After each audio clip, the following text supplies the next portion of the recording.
Two married police officers were at the top of revenge killer Christopher Dorner's hit list. The fired LAPD officers not only threatened them, but also their children. Our senior correspondent John Miller is the former head of the LAPD Major Crimes Division. He spoke with a couple in an interview you'll see only on CBS this morning. John, good morning to you. Good morning from Los Angeles, Gail. When I first met Phil Tingarides in 2003, he was a gang lieutenant working in South LA.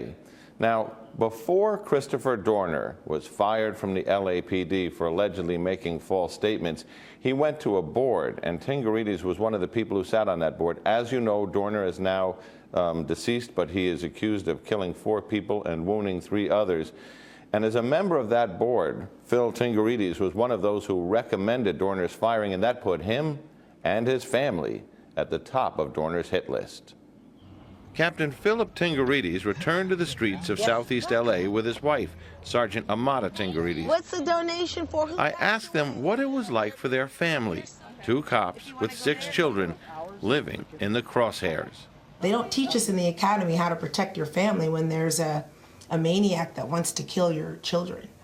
Captain Tingarides was one of the hearing officers on the board that fired Dorner for making false statements about another officer.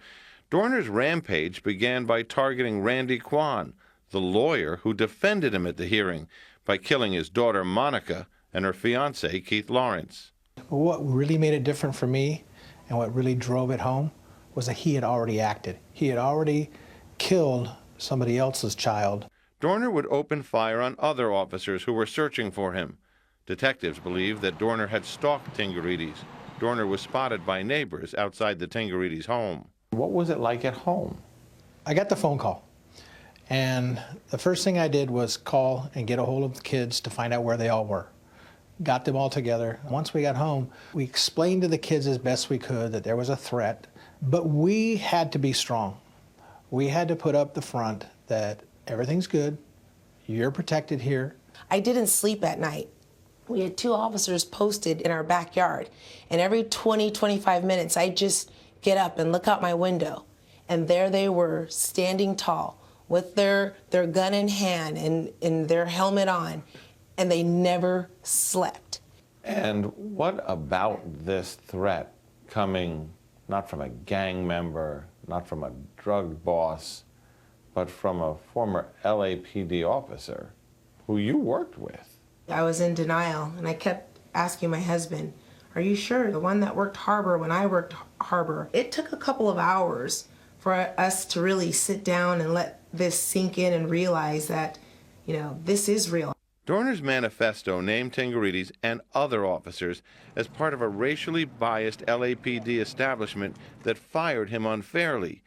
But to travel through the streets of Southeast LA, once ravaged by gang violence, Phil and Amata Tingarides have strong supporters in a neighborhood where police were once looked on as the enemy. Some of us, when we talk about Captain T and his wife, it doesn't have anything to do with their careers or what they do. They're just good-hearted people, and they're real people. They're like our family. Again, our community have changed tremendously. We went through a lot, and Captain and Mrs. Tingarides, they always been in our corner. I've been in Southeast for 6 years, and no captain's ever worked here for that long.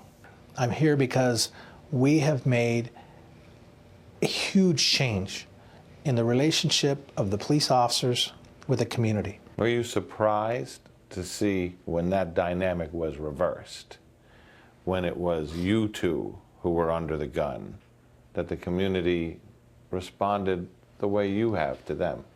I was surprised because normally we're not the recipient of, of those phone calls and those good words. And we had community members from Watts calling and saying, we need you here. We can't let anything happen to you. Did you get to read the manifesto? I got through the first 2 paragraphs and stopped reading. One of the things he says in the manifesto is, nothing has changed since Rampart, nothing has changed since Rodney King, nothing's improved since the 90s. What do you think about that? I am an example that things have changed, especially within the Los Angeles Police Department. I've been given the same opportunity as Christopher Dorner has been given. Searching for a silver lining, Phil and Amada say they learned two things: that the pressure brought on their family last week brought them closer together, and that the community they helped protect was ready to protect them too. It feels good though. I was a little apprehensive, but it feels good to be back and out. Does it? It does. Now, when the threat against Tingarides and his family became public, an offer of protection came from a most unlikely source, Charlie and Gail. It was the Bounty Hunters gang, one of the most feared in L.A., offered to protect them and their family. And what, John, does that say about their relationship to the community? Well, that's something pretty unusual, Charlie. I mean, that is a new level of community outreach and relations that a gang would even make an offer like that for a police officer, let alone a captain. Has Dorner's charge of racism gained any traction anywhere? Well, you know, one of the unusual twists here is it's gained a lot of traction on Twitter, on the internet. There's whole discussions. And that probably has to do with the fact that the LAPD has a history going back to the Rodney King incident, the riots, and so on. But there's also been a lot of change since then, and the discussion that's out there doesn't seem to account for a lot of that. John Miller, thank you.